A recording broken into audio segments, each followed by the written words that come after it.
महाराज, योगी जी महाराज, नमुक स्वामी महाराज। સ્વામીના એ વચનામૃત ગરડા મધ્યનું 53મું.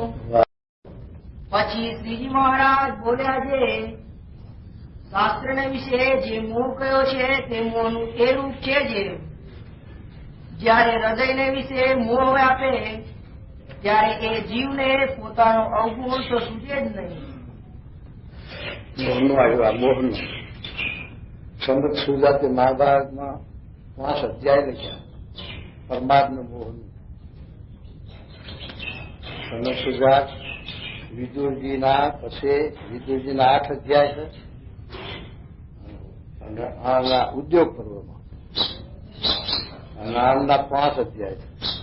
સનત સુજાતના એની અંદર પ્રમાદનો મોહ એ 2 મોટા શત્રુ એનું નિરૂપણ એમાં કર્યું છે. એ મહારાજે વચનાત્મક સ્વરૂપમાં માર્યું તો પ્રમાદનો મોહનો એનો પ્રમાદ મૂકી દીધો. પણ આ આંખને મોહનું રૂપ સમજાવ્યું મહારાજ. મોહ એટલે તો સીધી રીતે મહારાજે સમજાવ્યું કે મોહ એટલે અસતમાં સતની ભાવના એ જ મોહ. ખોટું છે એમાં સાચી ભાવના થઈ ગઈ એ મોહ. આ જગત ખોટું છે, પદાર્થ ખોટા છે, આ બધું નામ રૂપ આકાર બધું ખોટું છે, સપના જેવું છે, ક્ષણિક છે, નાશવંત છે. એની અંદર જે આસક્તિ છે જે એમાં મોહ છે એનું નામ મોહ લખ્યું છે. પણ આમાં તો મહારાજ પોતાના અવગુણ ન સુધે એ મોહનું પ્રમાદ એટલે આળસ કે જે કરવાનું છે નથી થતું, ન કરવાનું તો 24 કલાક કરાવે. એમાં તો હાક વાક મંડ્યો એમાં આળસ નહીં પ્રમાદ નહીં. વિલંબ 3 પાલી પડે. સિનેમા નાટકમાં અડધી રાતે ઉઠે. એમાં ક્યાં મોહ પ્રમાદ છે? પણ મારા ફેરવી હોય મંદિરે જવું હોય તો ભગવાન લઈ જાય છે, જાશું. ભગવાન ક્યારે ના પાડી, ક્યારે હાથ ચાલ્યા. ત્યારે એ મહારાજ કે આ મોહનું પ્રમાદ ને મોહનું મોહ શું છે કે પોતાના ન સુધી મોહ. એનું કારણ શું મહારાજ બતાવ્યું કે દ્રષ્ટિ એવી સૃષ્ટિ. આપણી દ્રષ્ટિ પીળી હોય તો આ જગત પીળું ભાષે. પેલા ડાબલા ચડાવે છે ને ચશ્મા ગોગલ એ ડાબલા ચડાવે છે આમ એ જો લીલા હોય છે, વાદળી હોય છે, પીળા હોય જેવા રંગ હોય છે. એ ડાબલાનો જેવો રંગ હોય એવું આ જગત ભાષે.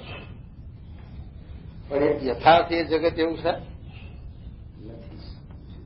પણ આપણી દ્રષ્ટિ એ રંગમય થઈ એટલે રંગીત ભાષે. એમ આપણા જીવની અંદર આપણી દ્રષ્ટિમાં આ જગત છે, વિષય છે, આસક્તિ છે, મોહ છે, તો ઈર્ષ્યા થાય. આપણને રસાસ્વાદ ના હોય અને બીજો ગમે તેવું પકવાન જમાતો હોય કોઈ જમાડતો હોય તો આપણે ઈર્ષ્યા થાય. જો રસના એની આપણે છે જ નહીં તો પછી ઈર્ષ્યાની વાત ક્યાંથી આવે? પણ આપણામાં એ રાગ છે, આપણામાં એ મોહ છે, એમાં આસક્તિ છે આપણે. એટલે બીજાને દેખી અને આપણે ઈર્ષ્યા થાય. એટલે એ મહારાજ એમ કે પોતાનામાં છે એ નથી જોતો અને બીજે જુએ છે એ જ મોહ છે.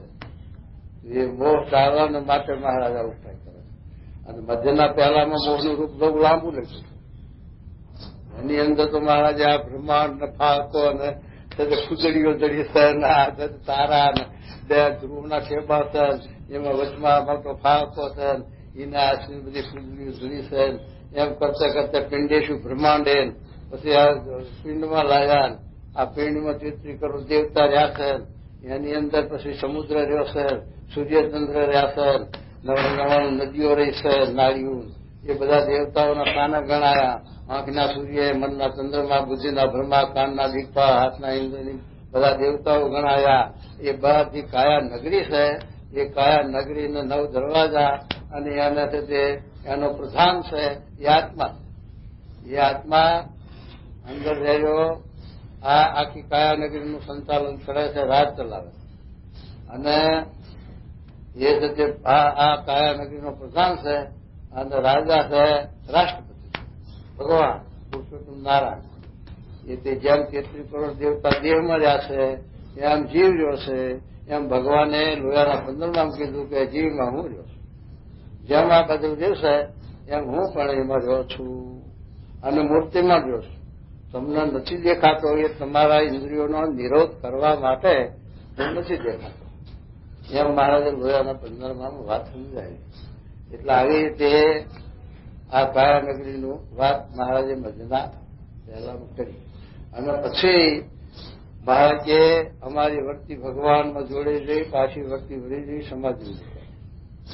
હવે એમાંથી નીકળવાનો અમારે કોઈ સ્વાર્થ કે હેતુ કે કઈ અમારે જગતની વાસના કે એવું કઈ હતું નહીં. પણ કોઈ મુમુક્ષુ કોઈ ભક્તે આવી અને અમારી પ્રાર્થના કરી અને અમારી સ્તુતિ કરી એટલે એના માટે અમે બહાર આવ્યા અને આવવાનું. પણ આ બીજા બધા જીવો છે એ ભગવાનમાં લીન થયા પછી, ભગવાનમાં જોડાયા પછી, અંતર્વર્તી કર્યા પછી જે બહાર આવતા હશે એનું શું કારણ છે? તો અમે મહારાજ કે વિચાર કર્યો ત્યારે એમ જણાવ્યું એને કંઈક મોહ રહી છે, એને કંઈક આસક્તિ રહી છે, એને લઈને બહાર અવાય છે. ધ્યાન કરવા બેસે પણ જ્યાં સુધી જીવમાં હોય ત્યાં સુધી ધ્યાન થાય ને ટકે નહીં. તુંબડા જેવું છે. પાણીનામાં તુંબડું બોલો, હાથનો ભાર રાખો ત્યાં સુધી પાછું ઉછીને બહાર.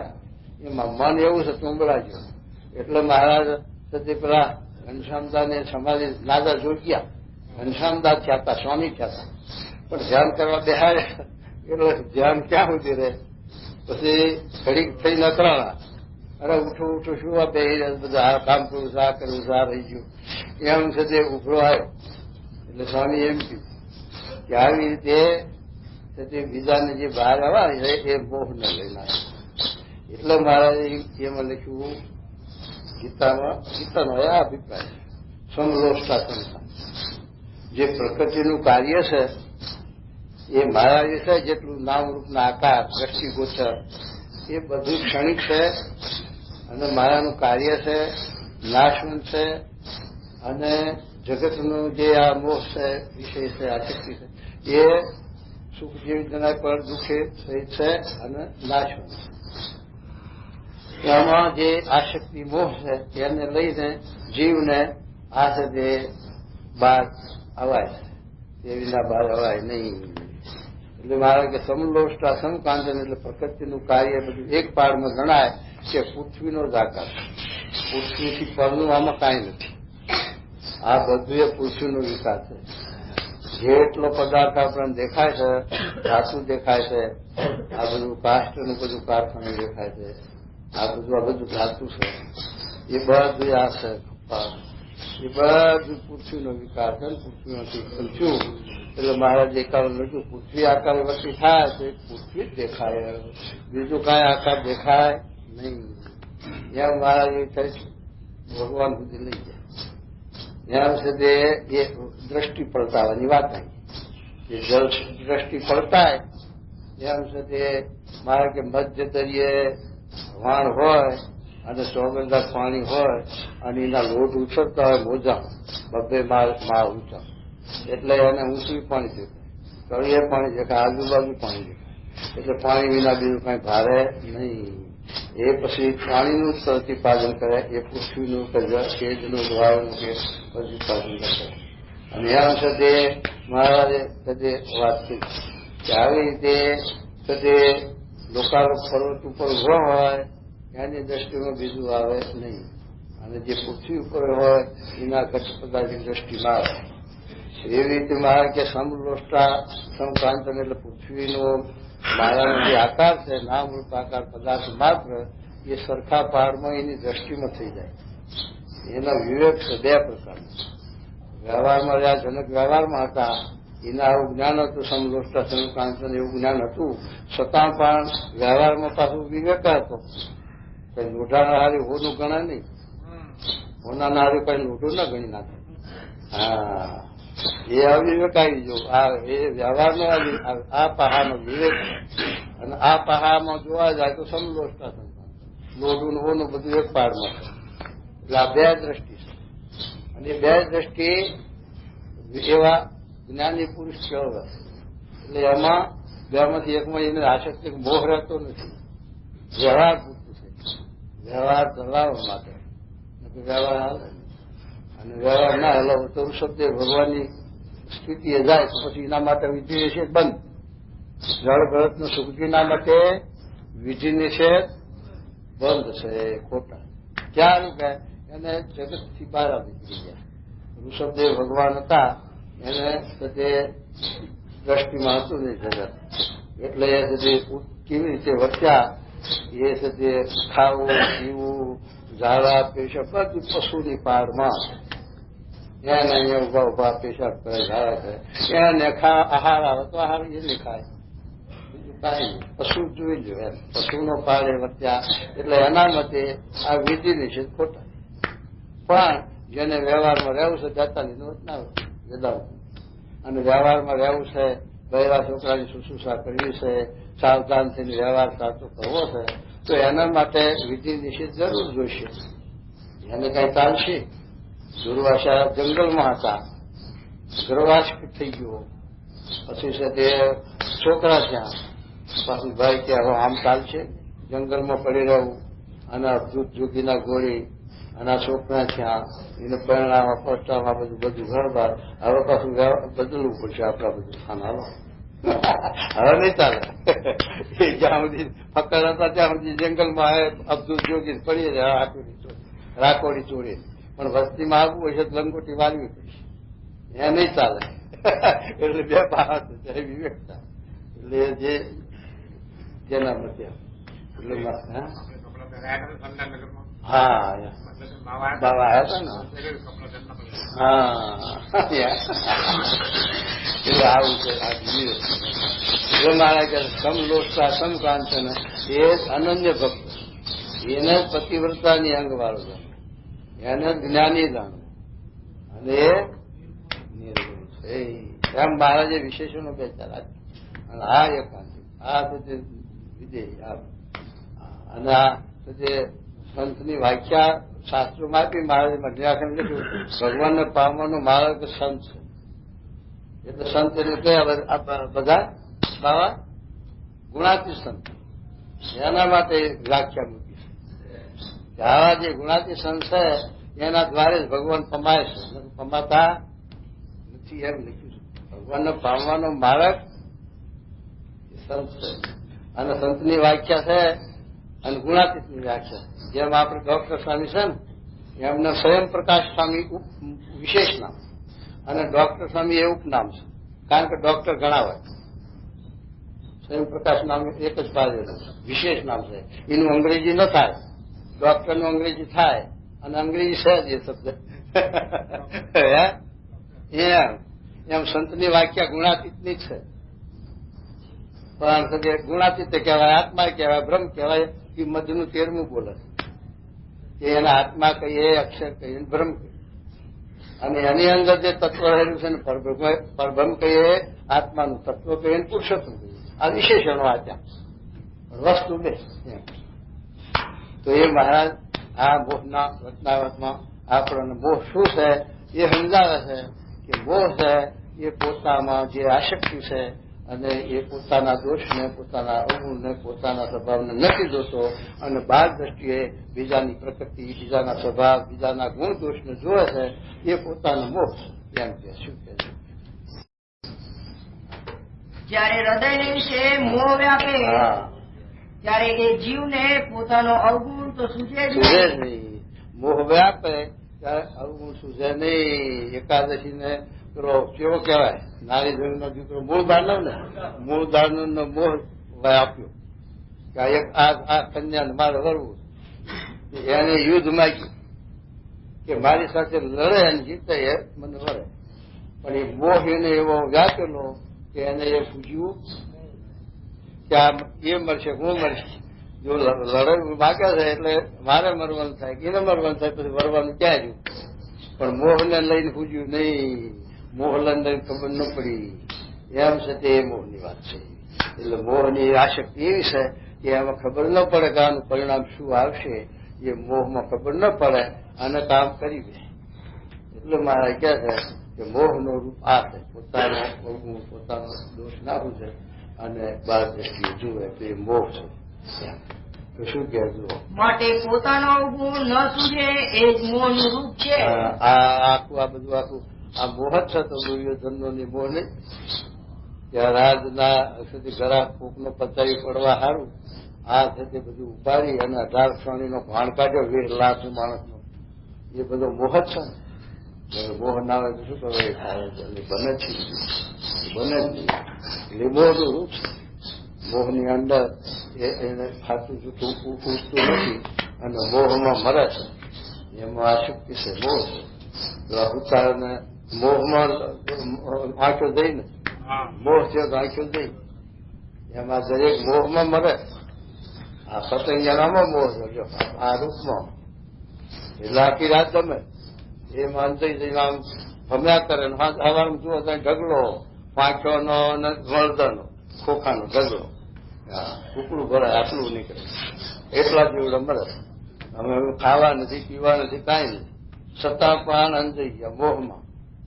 એમાં આવે મોહને કહીને અંજાઈ જાય થિયેટરમાં કહે કાળા બગીચાની ટિકિટ ખીચા કપાય અંધારામાં બેહવાનું પૈસા ખવડાવવાના અને આંખો ફોડવાની અને તે ઉજાગરો એટલે અને ઢાક તડકો બેઠે.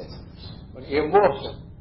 મોહ એના બીજું હોય તો કહો એમાંથી કઈ લેવાનું ખાવાનું પીવાનું હોય તો કહો શ્વાસ હોય પણ એ મોહ છે.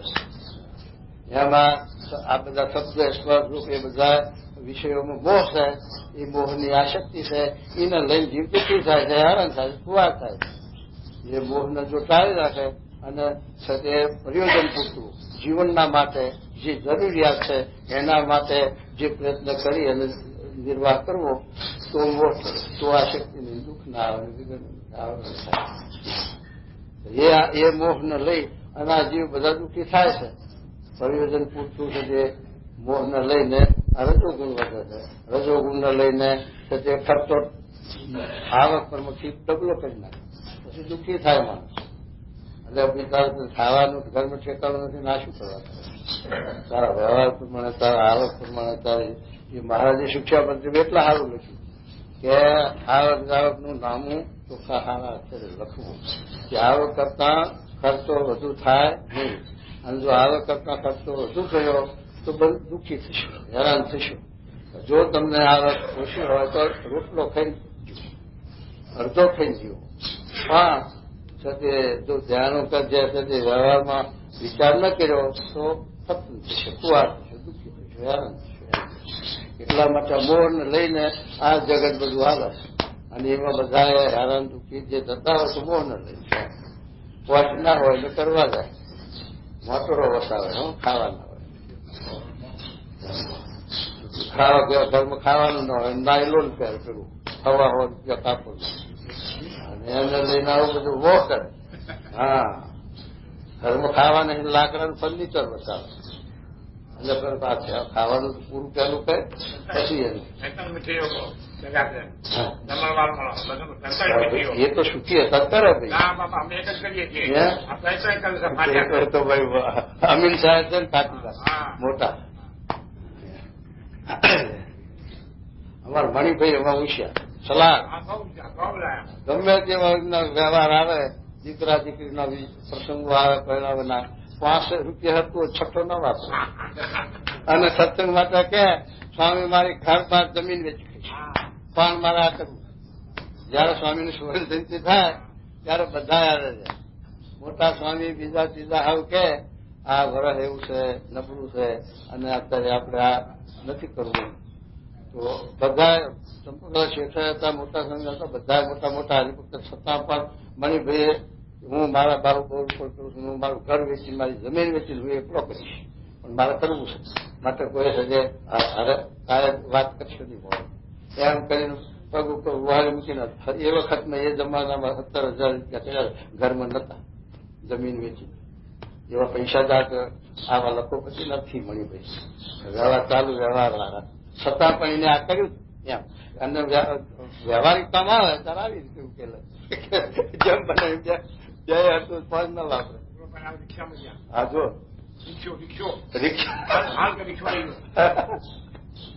રિક્ષામાં જ્યાં બીજા હોય તો મોટર કેટલા ધમધૂમ કરે. એમ એક જણે વિવાહ કર્યા ગુજરાતમાં, નોટોના તોરણ 75,000 રૂપિયા એક વિવાહમાં ખર્ચા. તોય પણ પેલો વેવાય શું કહે છે, આમાં આટલું ના કરે કે દીકરી લેવા કોણ તૈયાર છે? આ મોહ કે બીજું કઈ એમાં કુવાર થઈ જાય, આરામ થઈ જાય. એટલે મહારાજ કહે છે કે આવો મોહ છે, એ મોહ જો કરે તો સુખ્યો થઈ જાય. હવે મહારાજ મોહનું શું સમજાવવાનું? અને વળી જીવ માત્ર ને પોતાના ડાપણનું અતિશય માન હોય, પણ એમ વિચારે નહીં જે મને મારા જીવની ખબર નથી. જે આ શરીરમાં જીવ રહ્યો છે તે કાળો છે કે ગોરો છે, લાંબો છે કે ટૂંકો છે, એની કઈ ખબર નથી. શું કે છે મહારાજ? કે છે પોતે પોતાના જીવની ખબર નથી. પ્રથમનું જીવનું વરસાદ કે છે કે અજ્ઞાની અજ્ઞાની કોણ? ત્યાં જોનારો બહાર દ્રષ્ટિએ બધું જોવે, પણ એ જોનારો પોતે પોતાને પાછી વચ્ચે પોતાનો વિચાર નહીં કરતો, જોતો નથી. એ જ અજ્ઞાની અજ્ઞાની, ઘેલામાં ઘેલો, નીચમાં નીચું, આવું બધું ઉપમાવા. એવો આ જીવ છે એ અજ્ઞાની. તો મારે કે એવો અજ્ઞાની જીવ છે પોતે પોતાને જોતો નથી અને બહાર દ્રષ્ટિએ આ બધું જોવે છે. તો એ છે તે આ મોહ છે એ જીવને. એટલે પોતાનું હું કેવો છું, અશેદ અભેદ અજર, અમારે ગુણાતીત છું, હું માયા પર છું. આ માયા તો મારા સાથે સપનાતું છે. મારે પોતાનું રૂપ છે એવું ગુણાતીત છે ને, પોતાનું રૂપ માયા પર છે ને, છતાં પણ માયાના સંબંધે કરીને એ ભાવને પામી ગયો, એ રૂપ થઈ ગયો છે, એનો અભિનિવેશ થઈ ગયો છે. એટલે એ અભિનિવેશ જ્ઞાન થાય, એના સ્વરૂપનું તો ભાન થાય. એના સ્વરૂપનું ભાન થાય તો મારે કે શું જોવું પોતાના હાથમાં? મારે કે જેનો સત્સંગ છે એના હાથમાં છે, અને નથી જોતો તો એ અજ્ઞાન થઈને આવે પરમાત્મા. અને જો સત્સંગ નથી થયો તો ન દેખાય. સત્સંગ ના થયો હોય તો એને આ વાત સમજાવવી જ જોઈએ ને મનાવવી જોઈએ, સાક્ષાત્કાર થવો જોઈએ. અને મારે ક્યાં દાડા આદર કર્યો નથી એમ શું ક્યાં નથી. આ શરીરમાં જીવ રહ્યો છે તે કાળો છે કે ગોરો છે? ખબર કોઈ સારો ગોરો લાંબો ટૂંકો કાંઈ ખબર એનું જ્ઞાન નથી. અને પછી લાંબો છે કે ટૂંકો છે એની કાંઈ ખબર નથી. તો પણ મોટા પુરુષ હોય અથવા ભગવાન હોય તેને વિશે પણ ખોટ કાઢે. જો હળની ખોટ કાઢે. આ જવાહરલાલ ને રાજ કરતા નહીં આવડતું, પણ તારા ઘરનો વ્યવહાર તને ચલાવતા આવડે છે? 5 માણસનો દેખે, ઘરના 5 કે 7 માણસ હોય એનો વ્યવહાર કરતા આવડતો નથી. પણ કઈ પકે દિલ્હી ત્યાં રાજ કરતા નહીં આવડતું. ત્યાં માયા કે પોતાને ખબર નથી, બીજાની ખોટ મોટાની કાઢે. આ પ્રમુખ સ્વામી આમ છે, વ્યવહાર આવડતું નથી, ન દેવાનું દે છે અને ન કરવાનું કરે છે, અને આવા વ્યવહાર ખોટ કાઢ્યા કરે. અને પોતાની તો પોતાને કઈ ખબર નથી, પોતાને કઈ પૂછતું નથી, દેખતું. એમ ભગવાન કે મોટા પુરુષમાં આવી રીતે મનુષ્ય ભાવ અઠે ભગવાનના ભક્તમાં ભગવાનમાં, અને પોતાને તો ખબર નથી, પોતાના જીવની ખબર નથી કે કેવો છે તારો ગુરુ. તો એવા મોટાની ખોટ કાઢે એ આ જીવનું અજ્ઞાન છે, એ આ જીવને મોહ છે, આ જીવને એ એટલે મારે શું કહેજો. અને એમ સમજે છે આ મોટા પુરુષ છે અથવા ભગવાન છે, પણ આટલું ઠીક કરતા નથી. હા, મારે હરહટનું વધતા સમજાયું. જોગી બાપાનું મોઢે હતું પ્રસાદજીનું, બોલતા બહુ રોજ એ વતના બોલે, જમના પછી બોલે.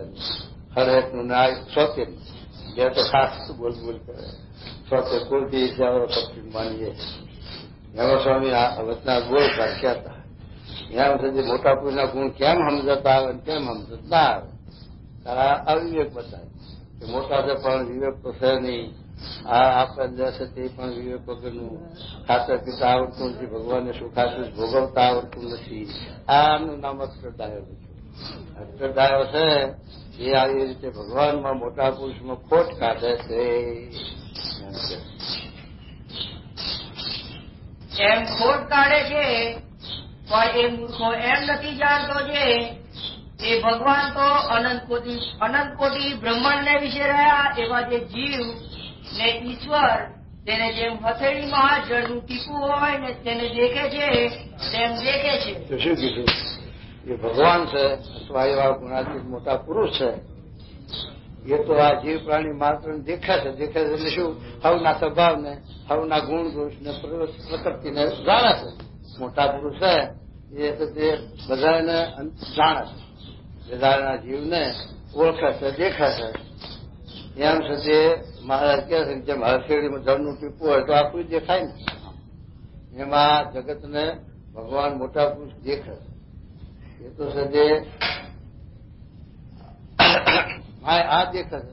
હવે અહીંથી તમે બહાર જાઓ કે હામા ગામ તો આ નાથક બીજું છે, આ ખોરડા, આ માણસ, આ ઝાડ, આ પશુ, આ ના પૃથ્વી, બીજું કઈ નવું ખરું? અમેરિકામાં જોવા જાય, અમેરિકામાં શું હોય? આ માણસ, આ જમીન, ના કારખાના, ના મકાનો, ના ખોરડા, બીજું કઈ નવું છે? પણ મોહ હોય ત્યાં સુધી આ શક્તિ રહ્યા કરે. આ જોવું, ના લઉં, ના મોહ તરત થઈ ગયું. જોવા જેવું કાંઈ નહીં. સ્વામી બોલ્યા ને, ગુણાતી સ્વામી આવતા હતા આમથી અમદાવાદમાં, ધોળકા બંદૂક આવતું સ્વામી આ ધોળકા આવે છે એમાં જોવા જેવું કાંઈ, ધોળકા અમદાવાદ આવે છે એમાં જોવા જેવું કાંઈ નથી. જોયા જેવું તે ભગવાન અને સંત છે, અને એ સંત તમારા ભેગા છે. સ્વામી જોયા જેવા એ છે, એમ આપણે જોયા જેવું શું છે? ભગવાન સંત, સ્વામી મહારાજ. બીજું જોયા જેવું છે દુનિયામાં? પણ જ્યાં સુધી આપણને મોહ રહી ગયો હોય ત્યાં સુધી જોયાનું રહી જાય. જોગી બાપા અહીંથી લંડન જાય છે પહેલા વાર્તા હો, પેલા જયાયેલા આગા પાછા નહીં. આ તો શરૂઆતમાં જ જાય છે.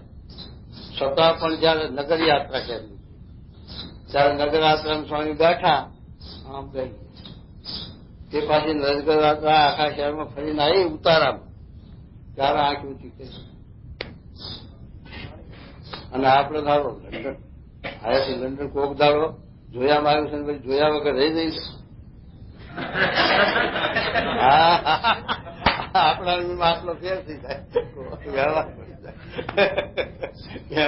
એમ આપણને આ બોધ આ શક્તિ એમને કરી ગઈ. હા ગમે હા ભાઈ જોયું છું ને એમની તો વાત કરી.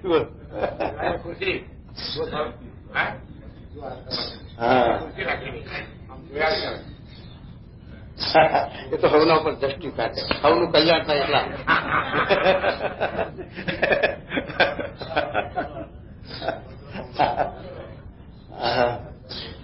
ધન ભાગ કે એવા પુરુષે આપણા હામી દ્રષ્ટિ કરી. અને અનંત કોટી બ્રહ્માંડ ના આધાર છે ને લક્ષ્મી ના પતિ છે. અનંત કોટી બ્રહ્માંડ ના આધાર કોણ છે? ભગવાન. હા, અને અનંત કોટી બ્રહ્માંડ રહેશે ક્યાં? અક્ષરના રૂવાટામાં. મહારાજ કે પેલા કાર્યાણીના આઠમાં લખ્યું ને સગુણ નિર્ગુણ નું, ત્યારે મહારાજ કે 42માં ના પાડી કે મહારાજને તો ભગવાન જ સગુણ ન કહેવાય, નિર્ગુણ ન કહેવાય. એ તો સગુણ ને નિર્ગુણ થી ફરક. પણ સગુણ નિર્ગુણ પણ તો અક્ષરનું છે.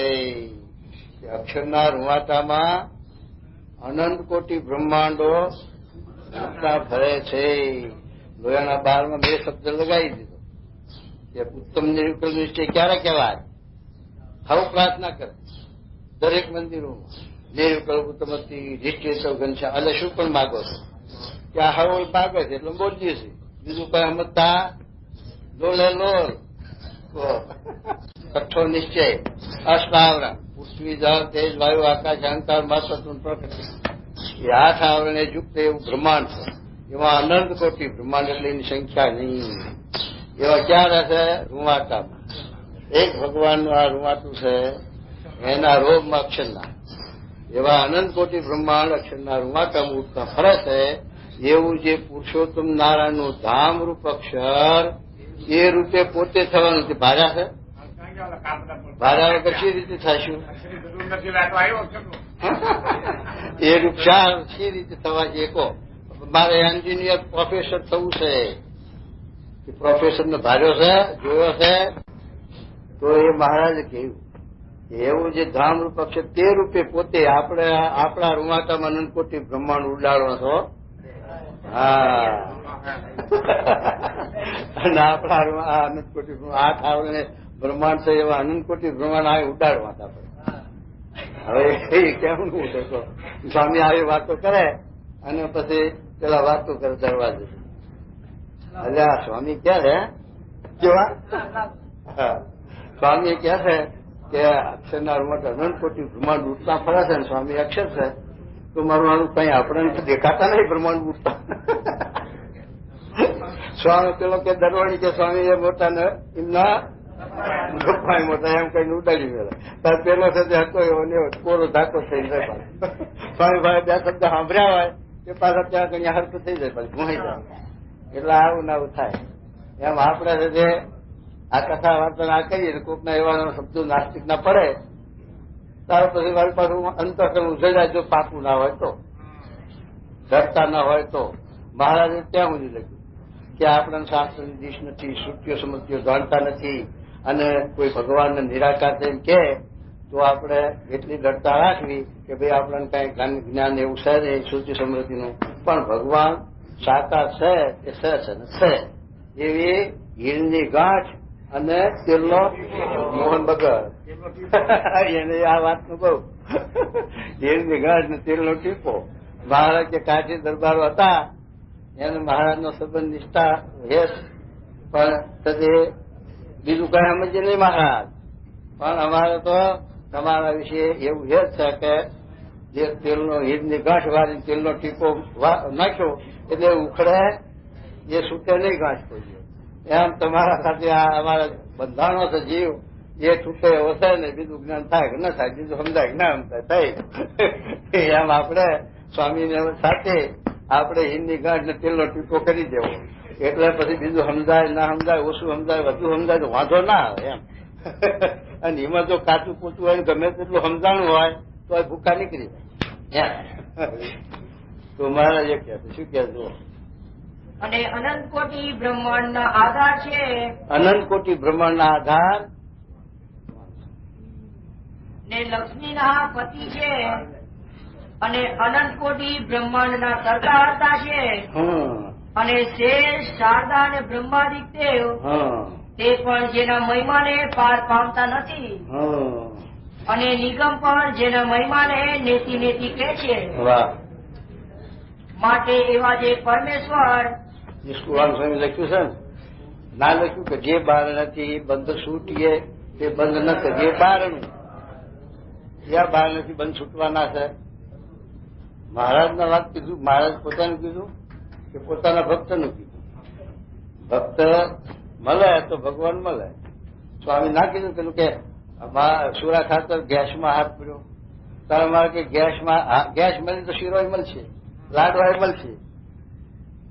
એમ છે તે ભગવાનના સંત મળ્યા તો ભગવાન મળશે એમ. તો શું કહેશો? માટે એવા જે પરમેશ્વર તેના ચરિત્રને વિશે ને તે ભગવાનની જે સમજણ તેને વિશે જે દોષ દેખે છે તેને વિમુખ ને અધર્મી જાણવું અને સર્વે મૂર્ખ નો રાજા જાણવું. હા, એ તો સારું છું. રાજા બનાવ્યો ને પણ મૂર્ખ નો તો મૂર્ખ નો પણ રાજા ક્યાંથી એમ ભગવાનના વિશે મહારાજે લખ્યું ને કે આ કૃષ્ણ ભગવાન હતા એના વિશે શિશુપાલ, દંતવક્ર, કાળયવન, જરાસંઘ એવા બધા મનુષ્ય ભાવ પઠ્યા, દોષ લીધા, અવગુણ લીધા એટલે ભગવાન હતા. તે સાથે મોક્ષદાતા કલ્યાણના કરતો મટી ગયા ના મતે. એવા અભાગ્યા હોય અને આ મોટા પુરુષના વિશે મનુષ્ય ભાવ પઠે તો શું કઈ મોટા પુરુષ મટી જાય છે? અને મોટા પુરુષના તે કલ્યાણના દાતા મટી જાય છે? નથી મટતા. કારણ કે જે જેના જેવા સંસ્કાર એવી જેની દૈવી આસુરી સંપત્તિના જીવો છે એટલે આસુરી સંપત્તિના જીવો છે એ નાસ્તિકના ભાવમાં છે એટલે સજે આ માનતા નથી, પૂર્વ જન્મ નહીં માનતા ને આજે પેલા સજે 4 વાક વાળા આત્મા જ છે નહીં બોલો, આત્મા એ નથી, પછી પૂર્વ જન્મ ક્યાંથી હોય? આ તો ઓટોમેટિક સજે આ બંધાણું છે મશીન, અને પાછું એનું મુદત પાકી રહે ગઈ જાય તારે પાછું નાશ થઈ જાય. એટલે કઈ છે નહીં, જન્મ નહીં, મરણ નથી, આત્મા નથી, પાપે નથી, પુણ્ય નથી. માટે ખાવ પીવાનું મોજ શોખ મારે. હવે એને શું આપણે સમજાવવું કહો? એવા નાસ્તિક જીવને શું સમજાવવું? અને મોટા મોટા વિવેકાનંદ હતા, અને એના ગુરુ રામકૃષ્ણ પરમહંસ હતા. વિવેકાનંદ સ્વામીએ પૂછ્યું, એમનું જીવન ચરિત્ર અમે વાંચ્યું, એમાં આ શબ્દ આવ્યા હતા. એ વિવેકાનંદ પૂછે છે રામકૃષ્ણ પરમહંસ કે ગુરુ મહારાજ તમે આત્માને દેખો છો? એમને આ કે તમારા પૂર્વજન્મ માનો છો? તો કે હા ભાઈ. તમે ભગવાનને દેખો છો? કે હા ભાઈ. અને વિવેકાનંદ એમના વિશે એક વિશ્વાસ હતો એટલે મનાય. અને જે પરદેશમાં જ્યાં તો જો ને પહેલા વાર તો આપણા સજે આ ભારતની સંસ્કૃતિ માટે એમણે પ્રમાણ કરી અને બધાને આ પાડવી પડી. માય સિસ્ટર માય બ્રધર એમ કરીને બોલ્યા ને તો લોકો ખુશ થઈ ગયા. આવું કશું સમજે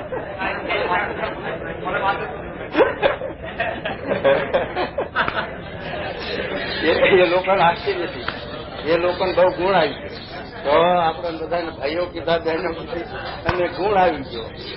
અને પછી વાત કરી કે આવી ત્યાં ભારતની સંસ્કૃતિ છે તો બધા એને વાત અત્યારે તો એવી એ ઘડી ગયા ને આપણે ઘડી ગયા. એટલે આપણે એવી વિવેકાનંદનાથી ઘણી કરોડો ઘણી વાતો આપણે શેર કરતા હોય તો પણ એ ઘડી ગયા એટલે એના આશ્ચર્ય ન થાય.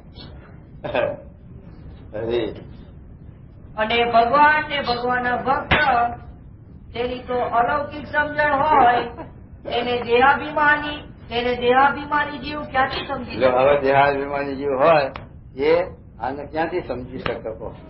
હા અલૌકિક શું? અલૌકિક સમજણ હોય. હા અલૌકિક સમજણ એટલે આલોકિક પરની માયાપરની ગુણાતી સમજણ. ભગવાન પુરુષોત્તમ નારાયણ અને ગુણાતી સંત એનો જે મહિમા, એનું જે માયાપરની સ્થિતિ અને એના જે વાત સમજાણી હોય એને આ ખાતી સાજ જેવું લાગે. અને જેને આમાં રસબસ હોય ને આ મહિમા સમજાણો હોય એને પેલો ના સમજાય. આમાં આ શક્તિ છે, આમાં માયામાં છે. એ તો પેલો કે જગત તરફ જાણે કે ભગત તરફ ખોટા છે, ભગત તરફ જાણે જગત તરફ ખોટા. એવું છે આ એમ. જગત તરફ જાણે કે આ માયા રડવું પડે, ખાવું પડે, ખપવું પડે, બાવા થઈ ગયા અને બાકી ખાય છે એ એમ જાણે. અને આપણે જાણીએ કે આ માયામાં રચ્યા પચ્યા મોહમાં પામ્યા છે તે હેરાન થાય છે, દુઃખી થાય છે. આપણે એમ કહીએ લાકડકી લાડુ છે, ખાય એ પસ્તાય, ન ખાય એ પસ્તાય. થઈ એવું છે હજી. માટે પોતાની મૂર્ખાએ કરીને, જો પોતાની મૂર્ખાએ કરી, આપણે આપણી મૂર્ખાએ કરીને આપણે આવી રીતે ભગવાનમાં મોટા પુરુષમાં મનુષ્યભાવ પડશે ત્યારે આપણું સાથે આ લોકમાં પરલોકનું પતન થઈ જાય. આપણે મોક્ષનો માર્ગ બંધ, મોક્ષના માર્ગે જવા નહીં. કડી જડી બાર ને મોક્ષ દ્વાર દીધા કમાડ અને કડી જડી બાર ને. મહારાજ 59 લખ્યું. અને પરમ કલ્યાણનું, પરમ કલ્યાણ, કલ્યાણ તો નહીં, આ તો પરમ એટલે છેલ્લું અક્ષરધામની પ્રાપ્તિ, આત્યંતિક કલ્યાણ, આત્યંતિક જ્ઞાન, આત્યંતિક મોક્ષ એનું લખ્યું. મહારાજે 4 વેદ, ખટ શાસ્ત્ર, 18 પુરાણ એ જ વાર્તા છે. ભગવાનનો સંત એ જ કલ્યાણકારી, એ જ મોક્ષના દાતા છે. તે ક્યાં છે? રોળાનંદ, નિર્વિકલ્પાનંદ, ના ગુણાતીત સંત એમ એ જ મોક્ષના દાતા કલ્યાણના કલ્યાણ છે. મહારાજ બોલ્યા કે 4 વેદ, ખટ શાસ્ત્ર, 18 પુરાણ એ જ વાર્તા છે, એ જ સાર છે કે ભગવાનનો સંત એ જ મોક્ષના દાતા છે, કલ્યાણના કર્તલ છે. માટે ભગવાન ઉપર એવું હેત રાખવું. સંત ઉપર કીધું કે સંત ઉપર તો કેવું હેત રાખવું કે જેવું શ્રી ઉપર છે આ ગુણાતી સ્વામી ઉપર એવું હેત કરવું કે જેવું શ્રી ઉપર છે. કોઈ દાડો મનુષ્ય ભાવ આવે છે પૂછી દો અમને ગરજ પડે. હા ગારો દેવા ઘરમાં, હા રાજ્ય લે તો અવગુણ ના આવે. હા પાછા ભેગા ને ભેગા, હા પરવાળીઓ ભેગ, દાડે લડન રાતી એક ના એક થઈ.